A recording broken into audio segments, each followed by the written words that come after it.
Welcome back into Browns Live, Meet the Rookies, presented by Vivid Seats. Nathan Zegura joined now by Browns defensive end Alex Wright out of the University, Alabama, Birmingham. And Alex, we've got to talk a few times, but great to see you again. And once again, welcome to the Browns. Thank y'all for having me. Thank y'all. So what's this been like? We've talked about you getting drafted, getting the call, dreams are coming true. It was surreal, but now here we are, almost 3 weeks later. What's kind of those weeks once it's become a reality and now you're here to put in the work to be a Cleveland Brown? It's just learning how to adjust. That's all, that's just part of life, just growing up, adjusting, you adjust in college, leaving now you're on to, the NFL in a new environment, new city, new fans. It's just adjusting. So, and once I adjust, it's just get to work, just work. So I'm happy to be here, and I'm happy to get to work. Well, we're certainly happy to have you here. You mentioned the fans. Browns fans, intense, passionate. They love this football team. They love everybody who plays for this football team. What's that? Has it been crazy, overwhelming? What's it been like with the fans? It's been a lot of positivity. There's been there has been, fans, that will, hit me in the DMs and be like, yeah, I just seen you. It just blows my mind a little bit because it's like I'm a Cleveland Brown and people actually know who I am. So it's a lot of positivity and it's a lot of love to be received from fans, and I wouldn't have it any other way. So. All right, let's start with your journey to get here, though. So you started playing football and you're like, nah, not really for me. I'm going to be a musician, woodwind instruments. When did you decide, though, yeah, I do want to get back into football? I remember when they won the state championship, and I wish I was on the team, but I couldn't be a part of the team. So it's like I wanted to win a ring, too. So, just to go along with that, and then, the vibes of, actually being out there on the field instead of, having to play music onto the field. Sure. I just wanted to hear from everything else, every audio environment just surrounding just the stadium. So, just being able to say, yeah, I put in the work, to be a football player at Elba. So people started to recognize me playing football. So it was like, I could get used to this. And then that's when I started to fall in love with the game, like all over again. So what year in high school was that when you made the decision, yeah, I'm going to go play football? My sophomore year. Sophomore year. So junior year was your first season. No, it was like going into my sophomore. Going into your sophomore. Going into my sophomore year. So in reality, you have not played a ton of football in your life, and yet here you are, what, 6 seasons? Six seasons. And so do you feel like you're just kind of scratching the surface of what you're capable of? I feel like that's the best way you can put it, because to me, I don't really take, I don't really think of criticism as criticism. I think it's as fuel. Yeah. So that's what I think of, when I say scratching the surface. I have a lot of ceiling. There's no ceiling to getting better. So I would use that as my advantage to get better, and I would love to get better. And that's the reason, that's one of the reasons why I'm here, to get better and attribute to the team. Now the doctor said you stopped growing because you go to college. How big are you when you go into college? I was 6'4", 225. Which is big, by the way. And how big are you now? I mean, NFL scales are different, so Well, yes, but we're talking. I say I'm 6'6", 270. Okay. 270. That's what I say.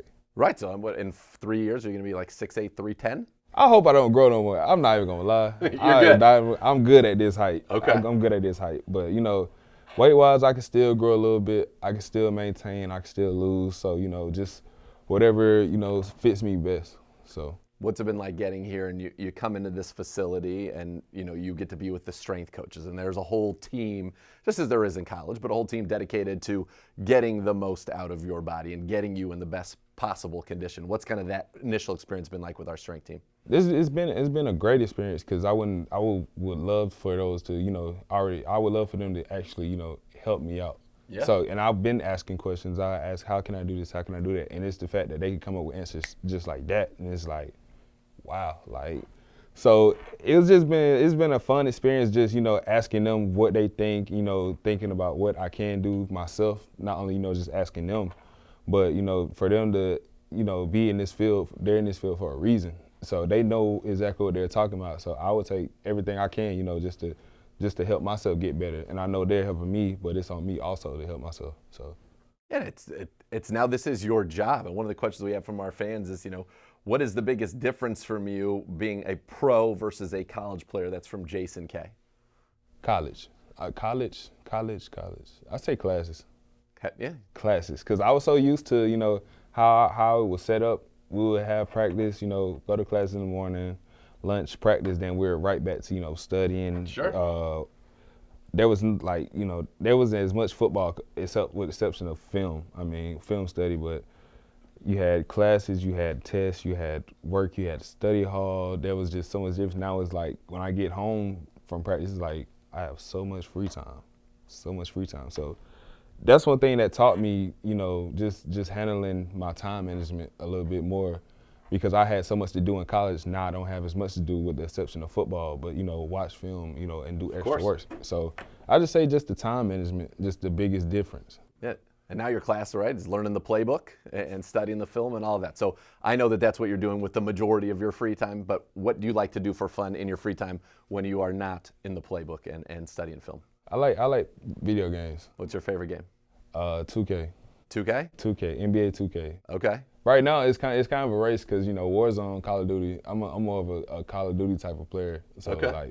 I play Call of Duty, I play Madden, I play 2K, UFC, WWE. I'm more of I'm sports with the WWE game. Yeah, I'm glad it's back. It's a good game. Yeah, I was seeing videos and stuff on TikTok, and it's like, yeah, I might have to end up getting that game again. It's pretty good. I was big on WWE when I was small. So just SmackDown versus Raw, WWE 12, WWE 2K12, stuff like that. And I took a little break from it. And then when I started seeing the gameplay, I was like, I got to get this game. Big wrestling fan. I like that. But now, do you know that there was back in the day a wrestler in WCW named Alex Wright? Yes, I do. Did you ever do the dance? That can be your sack dance? No. That's one thing I would see. I seen people would tag me in when I got drafted, and I would look him up because I was interested also. So it was like when I seen him, it was like, yeah, he was in WCW. Yeah. He was, he was wrestling like Alex Wright. But that was even before. I remember the times before where I were even, just being, in high school, just look myself up, and he would pop up. So I was like, who is this dude? So other than that, it was just like, wow, like, okay, well, there's two people out there. There's two people now out there with Alex Wright. Just think about it. Just one time, because there are a lot of people who know that Alex Wright. Just one time, one sack, and you just get up and you do some of this. People lose their mind. Oh, they will, and I'm just think about it. I'm already knowing. I already know. I don't know if I might think it would be hilarious. When I do sack quarterbacks, it's like I don't really even think about a celebration. Okay. I would tell people I have a celebration, but it would never come out. So it's like when I get a sack, I gotta refresh my brain. As soon as I get up, I gotta hit the dance. Well, I know you've already talked to Miles, so maybe you're all about the business. Maybe we'll get Miles to do the Alex Wright dance for you if you get there for your first one. I think it'll be a special moment. It might be. I gotta ask him to see if he do it first. So we gonna see. I know you've already talked to him. Yeah. What's that like getting knowing hey, I'm coming right in the league and I'm gonna get to play with one of the best in the game?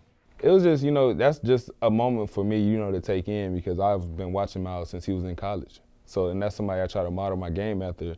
And it's gonna be an even better experience for me, not to watch him, online, but watch him in person.